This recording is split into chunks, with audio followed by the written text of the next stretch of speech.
have the issues I did. I was absolutely wild yesterday because I couldn't figure it out. Where did you take your computer to, Gail? Who do you have that you can go to on those Oh, well, groups? there's a gentleman over on Taylorsville Road that did all of my IT work when I was working. And his name is John Archer. And I must tell you, he is as good as it gets. That's great.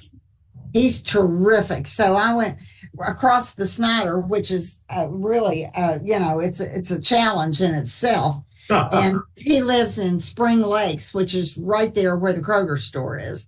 So it's not all that far. It's just navigating the Snyder. And he fixed it in it was 10 or 15 minutes. And we still have no idea what in the world caused the issue. But there was software on there that we didn't know was there, or it just appeared and we had no idea. But there were two items and they had big red marks and exclamation points, and he uninstalled them. And I was ready to go in an hour and a half. So I thought that was great. It's wonderful to have a resource like that. I mean, if we didn't have the people in the help desk around here, I don't know how we'd function, because it seems like something pops up almost every day. So I know. Janet is in Wisconsin. It's our daughter. And she called later in the day and she said, "Oh, I can help you, Mom." I said, "Hey, I'm done. I'm finished." They have an IT department in her company too, but I said, "I'm not messing with it. I'm not touching it till the meeting tomorrow." But it was simple for somebody that knew what they were doing, but that was not me. Got it. I understand. How are you doing? Yeah, me, I'm doing fine. I'm doing great. Thank you.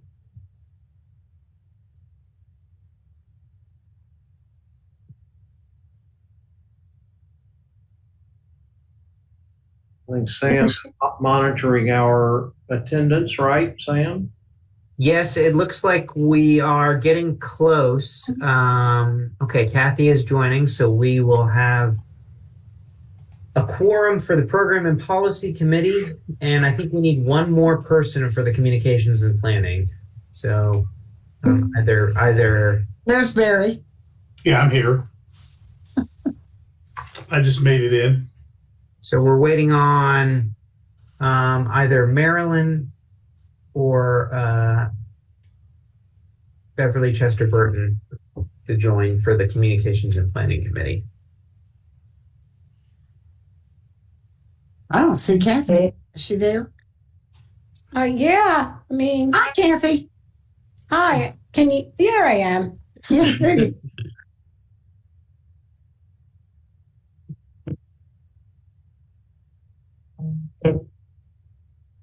I had to organize my Brady Bunch. I don't see everybody here.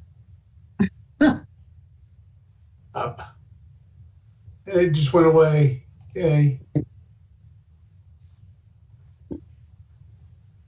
Well, while we're waiting, I'll just say, looking at the financials, what a roller coaster ride over the last 3 years of different funding sources, a different emphasis. It's woo! I got whiplash. It makes it really hard to compare year to year because it looks like things are tanking or skyrocketing. And it makes me all the more grateful for you guys thinking up new ways to fund what we do. It's important. Very much so.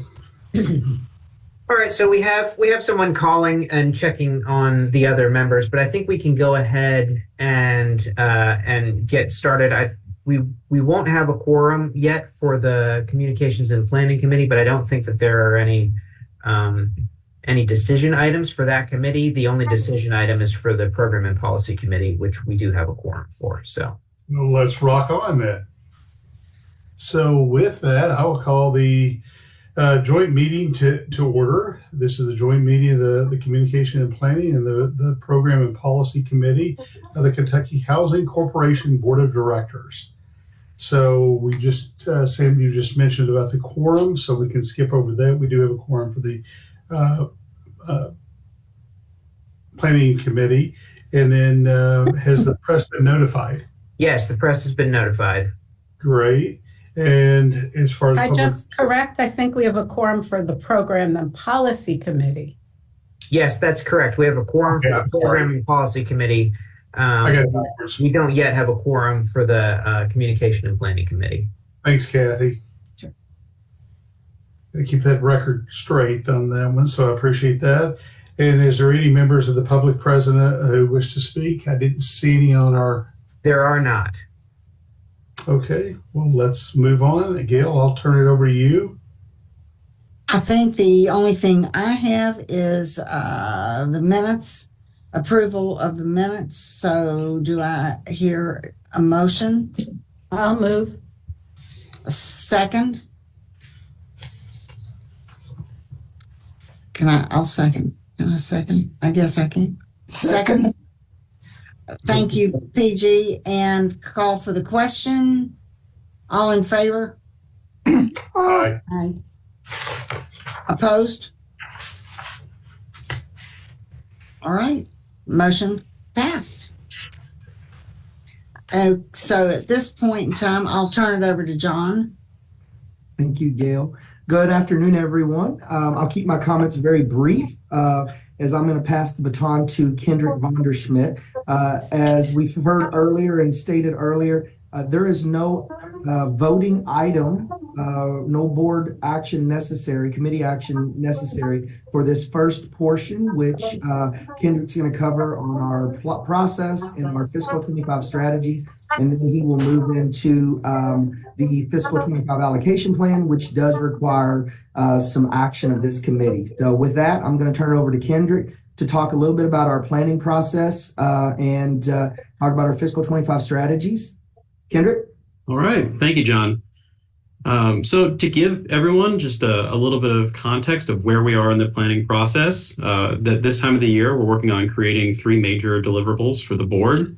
The first is our overarching strategies, which are presented here at Communications and Planning. The second is the allocation plan. I'll also present that here in just a moment, for which we'll have a board action referred to the board from the Programs and Policy Committee.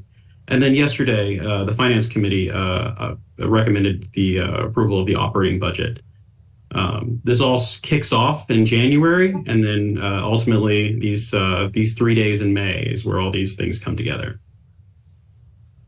With no further ado, I will move on to what are those fiscal 25 overarching strategies. So these are slight changes from what we had in fiscal 24. The first is the most difference between the 2 fiscal years, and that is one has been overarching strategy 1 has been changed to address Kentucky's most urgent housing needs, and I do want to talk about the 2 sub strategies under here as well. And those really are where we are as a corporation, what we're focused on with all of our programs across the corporation. A is address the housing supply shortage via programs, communication, and collaboration. That is really the focus we've had with Bowen National Research and our housing gap assessment and everything that is downstream of that now that we've started getting the word out on that.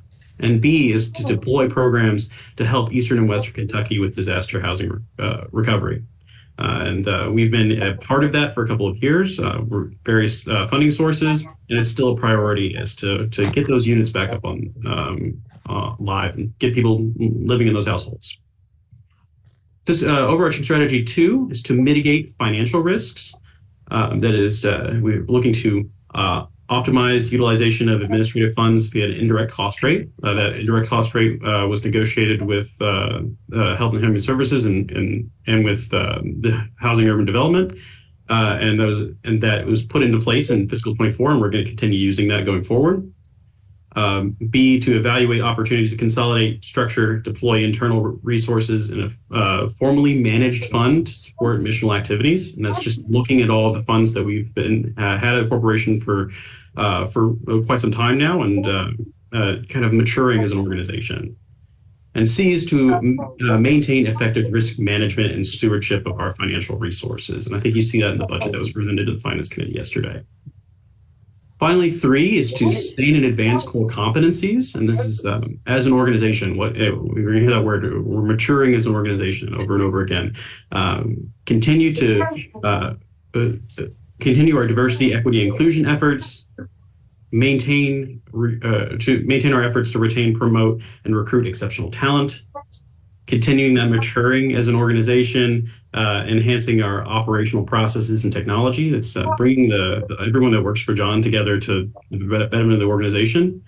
And then finally, make informed business decisions by identifying and sharing data and analytics. And that's pulling data from the whole corporation. That's one of the things that my department does a lot, is pulling data from the whole corporation and trying to share it with the executive staff, but also groups like this.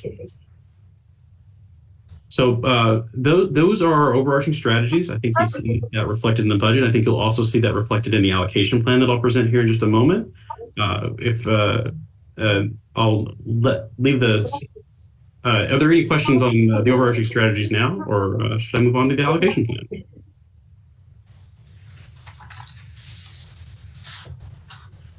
All right, hearing none, let's move on to the fiscal 25 allocation plan.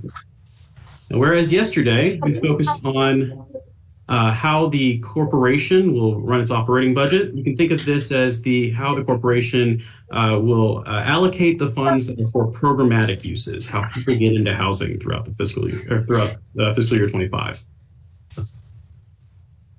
So the first thing I want to note is, let's look at the on the first page of the allocation plan, which is page 7 of your board packet, or your packet today. Line X, our total investment for fiscal year 25 is $1.14 billion. That is down slightly from the fiscal year 24 number of $1.17 billion. And a significant FY23 was actually our highest year that we would expect at $1.39 billion. And that's the height of the pandemic funding, especially that ERA2 funding that comes from Treasury.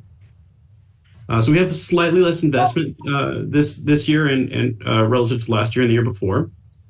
And I'll kind of explain where all that lies. Hey, Kendrick, do you mind if... Oh, sorry, there's a lot of echo. I just thought it might be useful for many of the board members know this, but just to remind them that the allocation plan is separate from our operating budget. These aren't dollars that we pay for our staff or our utilities with. These are the dollars that we allocate out or invest in projects or get out as rent assistance across the state. So it's really like where the money goes in terms of our mission, just so that there's no confusion between the operating budget and this allocation plan. Thank you, Wendy. And that is correct. This is specifically the program funds that we use to get people into housing across the state.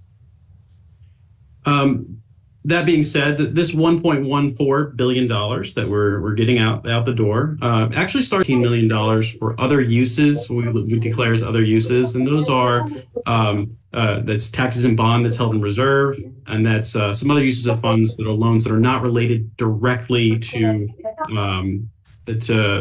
getting someone housed at any given time, or that's the backbone of our single family activities, but are not really the same as apples and oranges across the sheet. With all that being said, let's return to the first page and let's talk about the different program areas and how we get up to that $1.14 billion at the bottom here. First of all, in single family lending programs, we have a goal of $500 million in production across those first 4 lines. That's between B and E in fiscal year 25. You'll note that on line B, we are reducing the goal for our secondary market program from $250 million in expected production to $100 million in expected production. And that is largely driven by the current interest rate environment. with interest rates being high, it makes our other products in the tax-exempt bond and the taxable bond funded programs a little bit more competitive. That being said, we have this goal of $500 million in production next year. There's no way to be exactly sure what those numbers will be at the end of fiscal year 25. But this is what we believe is a best estimate as to what we can expect at the end of the fiscal year. Lines D and E, those are our tax exempt and taxable bond lending programs. You'll see that the tax exempt program doubled from 150 million to 300 million in expected production 24 and 25. And that line E is the taxable bond program. This will be the first year it'll show up as a projection, but the board approved this new taxable bond program during fiscal year 24, and it's already standing up. Further on down within the single family section on line G, you'll see the Homeowners Assistance Fund. That is a treasury funded program for homeowners that got behind on their mortgage as a result of the pandemic. We are working on a new program which focused on home repairs that are associated with deferred maintenance because of the pandemic. It's been difficult to this far after the pandemic to attach any one homeowner being behind on their mortgage to the pandemic these days. So this is our best chance to get those funds out before the expiration of that program. That being said, with that new program, we're projecting an increase from 14 million to 19 million and an increase in units from 1,000 units to 1,250 units year over year. Finally, you'll note that on line H, our homeowner households receiving counseling, that drops from an investment of 215,000 to 125,000 year over year. And that is KHC will no longer be the pass-through entity for the HUD counseling grant. We'll continue to counsel via our Homeowner Assistance Fund here at the Housing Assistance Fund here at the corporation, but we'll no longer function as the pass-through to the HUD. And my understanding is that our partners throughout the state who have been the recipients of our pass-through will apply for those funds directly. I have some questions about, nothing hard about this. The per unit investment seems to be going down, and not tremendously, but we're all talking about how much more expensive it is. Is that because that's statutory or the way the funder requires it so that it lessens the amount per household? So it is a product of how we can use those or housing assistance funds. Our own funds are a little different than the way we can use HUD funds. They can do group sessions as in addition to one-on-one sessions, and that's kind of changing the per unit basis there. Okay. I told you it wasn't a hard question. You can thank Jamie for that answer. All right. Moving on down to homeownership production. These are assisted through our HCA department. These are houses that are either built or rehabilitated via a handful of funds. You'll see a significant drop in investment year over year between 22.6 million in fiscal 24 and just over 8 million in fiscal 25. That is the product of, we got a big influx in funds from the Rural Housing Trust Fund, a brand new funding source from the state. And while that did not go away completely in fiscal year 24, we did get another 5 million, and we're projecting to split that evenly between single family and multifamily. We just didn't get the 20 million again. And with that, that's a decrease in investment. To pair with that, we also did receive a 20% cut to our home funding year over year. About 3 million less came in from HUD via the home dollars.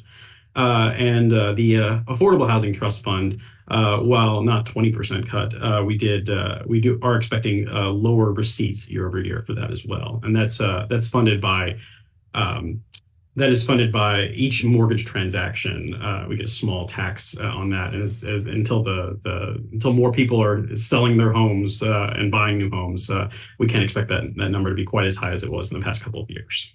And the same question. I mean, were we really spending 47,000, and now we're reducing it to 33, and we think that'll be enough per? So the distinction there is because a larger percentage of these homes will be homeowner rehab projects funded by AHTF in fiscal year 25.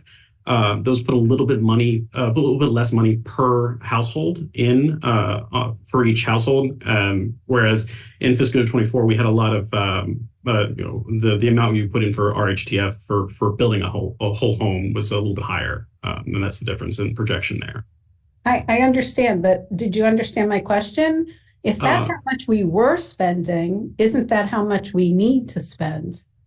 If I can kind of restate what Kendrick is saying, this is a mix of homes that get rehabbed at a relatively low cost because we just want them to remain habitable. So it's usually 25,000 and a mix of new construction. So last year with the RHTF dollars, we did way more new construction, which gooses that per unit number higher. It's lower because more units will be rehabs. Oh, okay. I just want to make sure we weren't shooting ourselves in the foot. Okay. Oh, thank you, Wendy, and thank you, Kathy. All right. Moving on down to multifamily production. So the overall multifamily production on line L is dropping. The input is dropping from 488 million to 352 million in an investment.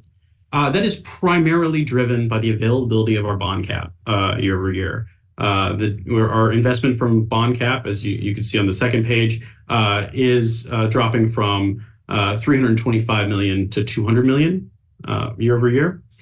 That being said, Kentucky Housing continues to maintain flexibility as we respond to bond cap becoming available throughout the fiscal year, as other entities throughout the state underutilize their allocations, or we could otherwise get other allocations, and we would put those to use as they become available.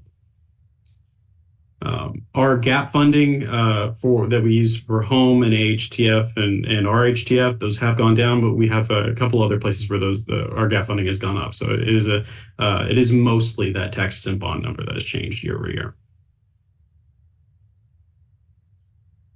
Moving on down to rental assistance program. Line N is relatively flat year over year.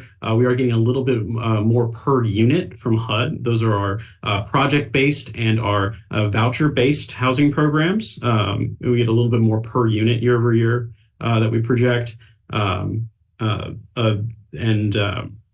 otherwise, those programs are relatively flat, and they kind of run flat year to year every year. You will see that on line O are emergency housing vouchers funded by the American Rescue Plan Act. We do project higher utilization. We were only projecting 95 vouchers being used this time last year, and we're projecting double that going into fiscal 25. And then finally, the COVID-19 eviction relief program funded by Treasury's ERA 2 funding.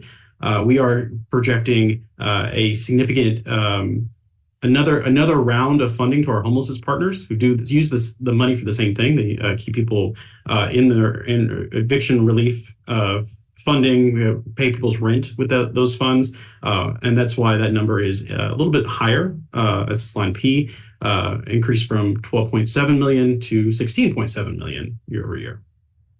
Other than that, our in-house eviction relief program is much smaller than the rental assistance program we were running a year ago.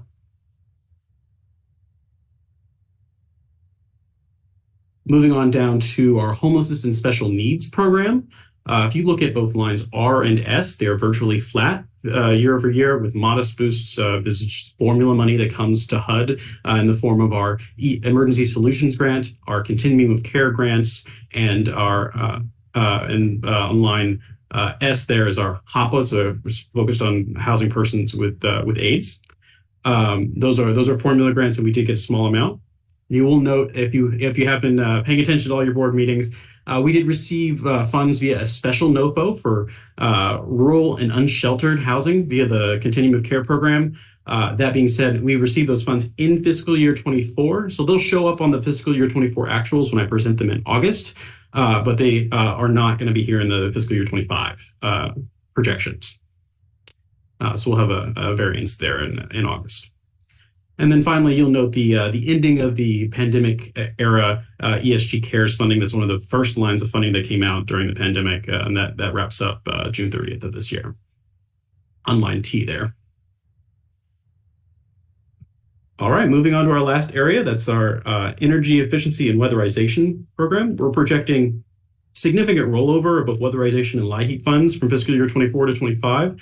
That is responsible for the increase in funding available of $12.8 million to $19.2 million. We will award those funds. We're not projecting a significant increase in the number of units that we're going to be able to provide with those funds. But those funds will be awarded to our partners who are going to continue to try to mix those funds together to weatherize homes. And it's Kathy again, because I'm on the Demand Side Management Collaborative Committee that LG&E is forced to have by law to include community people. And I love seeing more towards weatherization. Is Louisville able to apply for those funds, or did they get separate? I'm sorry, Kathy, I don't know the answer to that. Wendy, do you know enough about? I'm pretty sure, don't quote me, but I'm pretty sure these funds can go to the Louisville Community Action Agency as well. They come from Department of Energy and through the Cabinet for Health and Family Services to us. And does energy efficiency and weatherization, does it include rooftop solar? We are partnering with we have asked for a solar pilot with some of our funds, but also the Energy and Environment Cabinet got a Solar for All grant. I mean, tens and tens of millions of dollars to do solar in Kentucky. So potentially, but it's not a default allowed use right now with our funds. Okay. I say that because LG&E, of course, makes tons of money if they build power plants. Like whatever it costs, they get 10% more. So if it's $500 million, they get. So they are adamantly opposed to rooftop solar. And, that's one of the things I'm advocating for in demand side management. So if there's other ways of doing it, I also think it's redundant energy source. And when we look at Texas, we could use all the redundant energy sources we need. So anything I can do to help with expanding to include rooftop solar, let me know. Good to know. Thanks. Thank you, Kathy. I can have a question real quick on the investment side of it, because of course, the weatherization, and we've gone from 27,000 per from 14,000 to almost 27 per. So what are we increasing for those units? This is line V. You're looking at the input of 18,000 versus 27,000 per unit. Correct. This is a little bit more of the available funding for units that'll be available for our partners rather than the actual funds that are put into an individual unit, which is a bit of a quirk about how the funds get out the door here at KHC. We award these funds to our subrecipients, and they're not going to be putting that much more into a per unit, but we don't really expect more production. We're probably going to roll over a sizable number of funds again between fiscal year 25 and 26, depending on how much production. If they were to get the 19 million out, I would expect that 700 number to be higher and the 2,700 number to be lower. Okay. And this, Kathy, I also wanted to know, is it only for rehab or existing units, or can someone apply who's constructing to make it more energy efficient? Weatherization is only for existing units. We are doing a demonstration with multifamily to try to touch more rental units, but the program does not allow you to invest in new. And I would guess that that's not going to change because they're probably hoping that all of the tax credits that are soon to be available for energy efficiency with construction, that would be used in new construction versus this program. Okay. Thanks.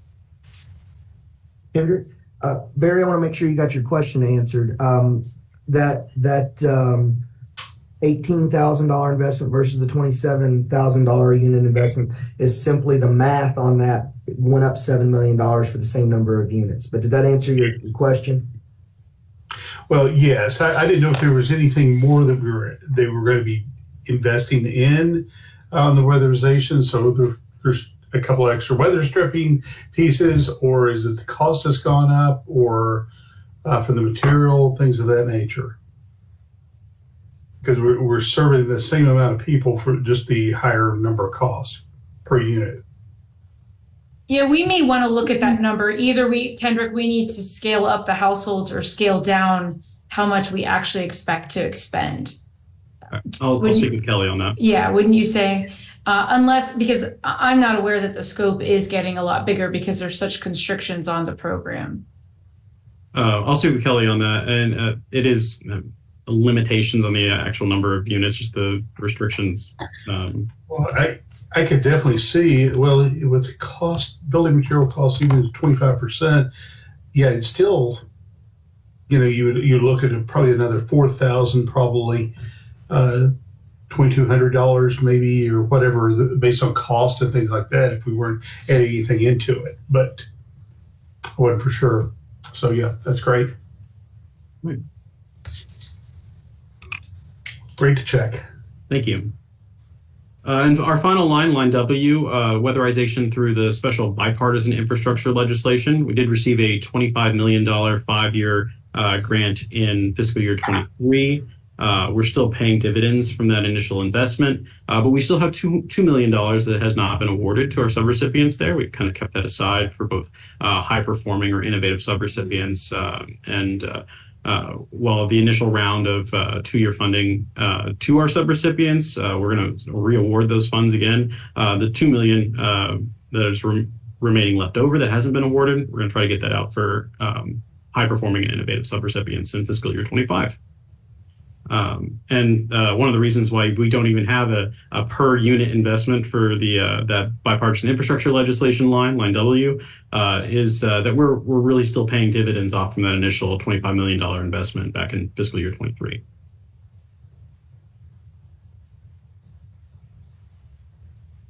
With that, that is the high level overview of the allocation plan. I can go through any further questions.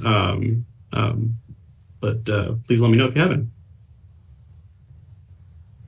Okay, great.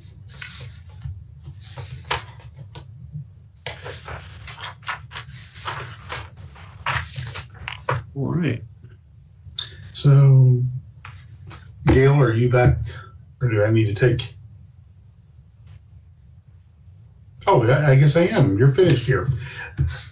Got to find out where we are, Kendrick. That's fine. So I guess we're already at an informational item, so I'm back up on this.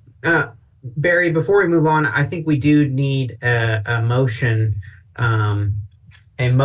to recommend adoption of the allocation plan. Excuse me, could we go back to the all sources of funding page? Because you only spent a moment on that, and that's where I suffered the whiplash. Okay. So from 2004 to 2005, and then if you even go to 2003. So things have really changed. And this is a reflection of our new funding sources through the bonds. And I mean, could you just sort of sum that up? Because kazoop. So is this the kind of the bottom line numbers that you're concerned about? The how not the bottom line, which seems to be the total is very similar, but within it, there's all kinds of changes that are pretty substantial. Sure. And I guess maybe you already did explain them, and they're really in the top two, and then the state contracts where we had significant changes of up and down. And maybe you already went over, maybe that got incorporated. I'm sorry, it's just I have notes all over it, and I'm like, and most of them are question marks. Sure. So So I did mention that we did have a small projected decrease in the Affordable Housing Trust Fund. That's less receipts that we project coming in. And then you will note that the Housing Development Fund, that's something that's housed here at KHC, that's a revolving fund that we make available certain portions of each year. We only plan to make $2 million of that available year over year going into fiscal year 25, and that's a loan fund that we do think we are going to be able to make some loans to multifamily projects going in fiscal year 25. And then if we look at the state contracts, I did let you know that we do have a much lower number for Rural Housing Trust Fund in fiscal year 25. And then on lines T and U, those are the reason those numbers have gone up. The LIHEAP and weatherization, that is primarily rollover year over year. All right, I'm good. I realized you really had kind of covered this, but I hadn't linked it up with this. But Kathy, you are right. Like up in the bonds, credits, and single family mortgage activity, it's been a big shift from last year to this year in how we are funding, the mortgages in particular. Yeah. Yeah. Like for one thing, we're rolling out taxable bonds to fund mortgages. That's brand new. Right. That's the big thing, the big change we did that was creative in terms of letting us do our work, right? Yes. And that's born out of credit. Interest rates are so very high, and we have a real demand for our tax exempt bonds between both single family and multifamily. They are vying, for that bond cap. So adding taxable bonds was really Tracy Thurston's innovation to try to add more dollars for our mortgage lending. All right. And Kathy, I'll add to that. You'll see row H there, that single family loan secondary market. Look how fruitful that has been for many years, particularly in fiscal 24. And look at the total investment there, $260,780,000 compared to that 102,000. Again, that's a shift in response to the market, taxable and tax exempt from the secondary market. But there's a big difference there. And then the last thing that's noteworthy, and forgive me, Kendrick, if you mentioned it, is that our federal HUD home dollars, which is row M, we're going to see a 20% cut in those federal funds from last year. That's happening to all grantees, and it's exactly the wrong direction at this time. We really need more of this kind of subsidy funding, but it's going down by a fifth. My understanding is that I don't think that's going to get any better in 26. So I agreed. And home is actually bricks and mortar money. Mm-hmm. Yeah. All right. Thank you, Kathy. Thank you, Wendy and John. Thank all of you. Sorry. So Sam is correct. We do need a yes. So So we will need a motion to recommend adoption of the KHC fiscal year 2025 annual allocation plan to the full board of directors. Well, of course, I would move. All my questions answered. And do we have a second on that?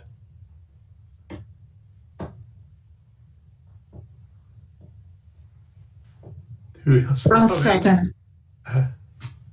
It's for the policy, programs of policy. Okay. So I think PG would be the one that has to do that. I think it's only the line here. Is that correct, Sam? You could. Oh, okay. I can. Okay. Yeah. So I'll go ahead and second my own. Typically don't like to do that as chair, but I will do that. And so do we vote? Do we have all in favor of this? Aye. All those opposed, like sign. Hearing that, that passes. So we will move on to informational items then. Do we have any informational items we need to discuss? Just a reminder that we're having lunch tomorrow before the board meeting. I hate when you do that. But I'm not going to be there. Of course, you remind about the lunch. That's my favorite part. No, I'm joking. Especially Yeah, I'm not going to be able to be there, so someone from the committee, I hope, is going to be there. Do we need someone from the committee to be there? We don't. not necessarily, but Wendy would. I'm assuming Gail will do our report. Correct. I think we can probably make that happen. Yeah. That's good. That sounds great there. And then, do we have any items for the board or staff?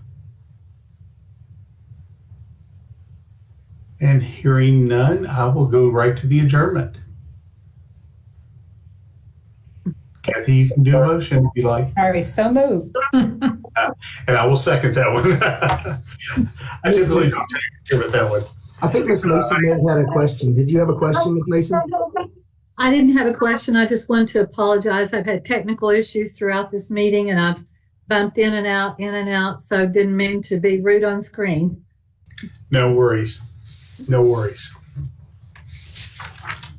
Thanks. Well, folks, look forward to seeing you all shortly. Have a great summer. I wish I could be there tomorrow to see you guys in person, but unfortunately I have to be in Eastern Kentucky tomorrow. So I'll learn about Appalachian development. Woo. And Winston, nice to see you. Yes, Yes. thank you, Kathy. And I'm sorry you're not going to be with us tomorrow. And I guess for Yeah. Barry and anybody else that can't make it tomorrow, we look forward to seeing you in person, I guess, in August. Yes, absolutely. Yeah, sorry. Have a great summer. All right. Yes. Bye-bye. Bye-bye. All right. Anyway, thanks, guys. Thank you.